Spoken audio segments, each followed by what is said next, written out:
President Donald Trump marked his 100th day in office with a fiery speech in Warren, Michigan, highlighting his second term's bold agenda. He signed over 140 executive orders, advancing policies like mass deportation and slashing diversity initiatives, rooted in Project 2025. Project 2025, also known as the 2025 Presidential Transition Project, is a policy agenda led by the Heritage Foundation to reshape the U.S. federal government. It aims to consolidate executive power and advance right-wing policies.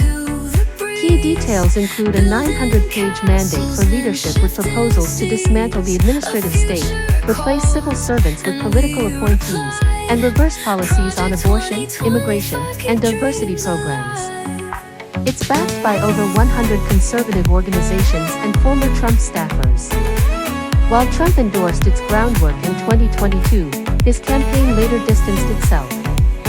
Critics warn it threatens checks and balances, while supporters claim it addresses bureaucratic overreach and issues like inflation and crime. Project 2025 proposes significant changes to federal agencies, aiming to streamline operations and align them with conservative priorities. It calls for reducing agency budgets, eliminating departments like education and commerce, and replacing career civil servants with political appointees through Schedule F reforms. This could disrupt agency expertise and independence. Policies include dismantling diversity programs, reversing environmental regulations, and restricting reproductive health initiatives, affecting agencies like the EPA, DOJ, and HHS. Supporters argue it curbs bureaucratic overreach, but critics say it risks politicizing agencies, weakening consumer protections, and destabilizing government functions, potentially impacting 2 million federal workers and services like Social Security and disaster response. Project 2025's proposals would significantly reshape specific federal agencies, with targeted impacts.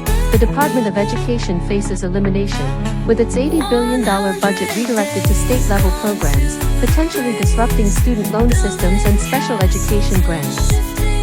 The Environmental Protection Agency, EPA, would see rollbacks on clean energy and emissions rules, slashing its regulatory scope and workforce, which could weaken air and water protections. The Department of Justice, DOJ, would shift priorities, halting diversity initiatives and focusing on stricter immigration enforcement, risking politicization of legal processes.